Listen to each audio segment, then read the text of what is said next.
I don't know what's going to happen in 2028, but I felt like we need to comment on this.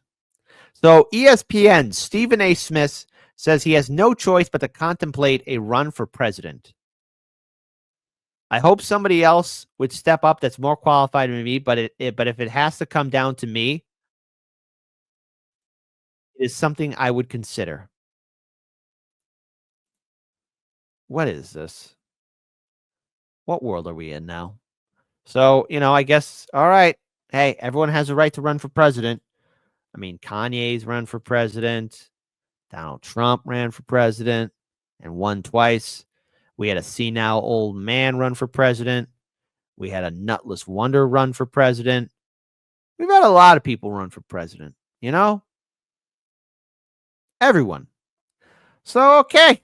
Stephen A. Smith, take it away, buddy. Take it away. I saw you mentioned Bill Maher. I saw Steve Bannon was on with Bill Maher, and he was asked what Democrats he worries about. And the only name he mentioned as a Democrat he'd be worried about. Oh, Bill Maher, who just recently had a glaze fest with Trump. He was all on his knees. So are you really thinking about running for president? Is this something you think? Listen, I have no choice because I've had elected officials, and I'm not going to give their names, elected officials coming up to me. I've had folks who are pundits come up to me. I've had folks that got a lot of money, billionaires and others, and have talked to me about exploratory committees and things of that nature. I'm not a politician. I've never had a desire to be a politician. I just signed a contract extension with ESPN. I am very, very pretty good one, too. Don't rub it in our face. You already lost me. Oh, I got a great contract with ESPN. Good for you. Whoop-de-doo. Oh, but he must now take the great burden. Jenny Lynn, I think this one's for you. But here's the thing. Cincinnati, I love it. I think it's a great name. You want to know why Cincinnati is a great name? Because it's named after the greatest Roman of all time, Cincinnatus. All right? He was an honorable Roman tribune who took up dictatorial powers to save Rome against an invasion of the Gauls. And when that dreadful 4 or 5 year war was over, he resigned and went right back to his farm because he didn't want to have any more of that Roman politics. And then many years later, as an old man, the Gauls invaded again. This was before Caesar, way before Caesar came into the thing. And reluctantly, noble Cincinnatus, and of course, this is all the story, noble Cincinnatus took up the powers to be the leader that Rome needed. And then once that horrific war was over, he resigned and went right back to farming. Because that's who Cincinnatus is. Stephen A. Smith and all the other politicians like, oh, if I must, I will. No, you don't do that. At least be like, well, I've considered it. Just be like, oh, the burden. Oh, the burden. It's just so great. Don't be like Cincinnati. Come on. Stop trying to be like Cincinnatus. Okay? Next thing you know, people are going to start acting like Aurelian, the true hero of the story who was betrayed. It's my day job. I'm very happy with my boss. This is a pretty damn good one. Just right. It's a pretty damn good contract. I couldn't be happier. But here's the reality. People have walked up to me, including my own pastor, for crying out loud, who has said to me, you don't know what God has planned for you. At least show the respect to the people who believe in you, who respect you, who believe that you can make a difference in this country, to leave the door open for any possibilities 2 to 3 years down the line. And that's what I've decided to do. But again, whether it's Westmore, Governor Westmore, who I know, or Governor Josh Shapiro from Pennsylvania, who I know, Andrew Cuomo, who I had the pleasure of interviewing, who's trying to get back in things and be the next mayor of New York, etc. Oh, God, Cuomo, right? Cuomo. Right? That thing. The Cuomo thing. Remember him? The governor. Then a lot of old people die during the 2020 pandemic lockdowns. Right? I mean, didn't that happen? Didn't that happen? Yes, no, maybe yes, no, yes, no. I remember something like that. A lot of scandals surrounding Cuomo, especially with women. But okay, you know what? Hey.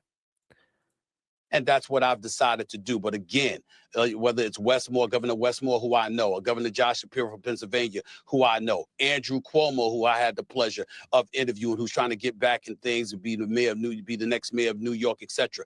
I see a lot of people that obviously and clearly are more qualified than me. But in the same breath, when you think about what Trump is getting away with, when you think about what you brought up about Steve Bannon, who's trying to be slick because he's looking at a non-political individual like myself, looking at me as a populist, but you better be careful what you ask for, because some of the stuff that Trump and the right has been trying to get away with, like circumventing the 22nd Amendment of the Constitution, talking about how there could be a third term. Excuse me, be careful what you wish for, because if any GOP member, if any Republican supports that, I don't want to hear a word out of their mouth ever again about the following the Constitution, the Constitution, the Constitution. That's what they've been living off for years. And then you're talking about circumventing the 22nd Amendment, and you think that's cool? No way. That's not something that we should stand for. So I would hope somebody else would step up that's more qualified than me.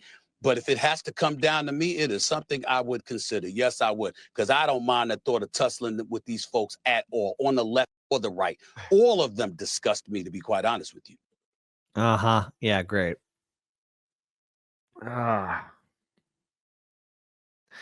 This is the fall of the Roman Empire, but with memes. That's what we're seeing here.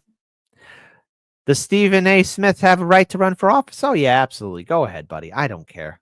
You know what? It's content gold for me. And you know what? I'll be covering it, talking about it. It's fine by me. I am actually, I'm going to say, okay, go ahead. Now, I don't vote Democrat. I don't vote Republican. I don't know how I'm going to vote in 2028. I may not vote at all because I felt like 2024 is my last election I'm going to vote in, okay?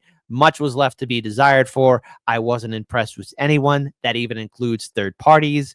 I was impressed, but also, once again, disappointed with third parties. And I say this out of love, Greens and Libertarians. But, you know, to quote Morty from Rick and Morty as he was yelling at his sister, get your shite together. Get it all together. Put it in a backpack and do whatever you do. You just got to get it together. Get your shite together. If this is what we're being reduced to in politics, I'm just wondering then, with Bernie Sanders Fight the Oligarchy tour, are we just going to see this be played out later on, in which you have somebody like Stephen A. Smith running, and then, of course, Bernie saying, oh, well, all right, everyone, fight the oligarchy, but support the Democrats, or support Stephen A. Smith. I mean, I remember Stephen A. Smith sometimes being a little critical of Bernie here and there, but we'll see. We'll see what happens. We're living in very interesting times. Better and peaceful times, I don't hold me to it. But Hardlands Media will help guide you through this madness, and we will somehow survive it, as a family should. But this is more of the same. And I'm reminded by the words of my elders who are no longer with me. Kit, the more things change, the more they say the same. And one of them once said to me, Kit, this isn't the first time this has ever happened. It's just the first time for you. My God, I could use their counsel again. Don't worry. Stephen A. Smith will save us all. Oh, boy.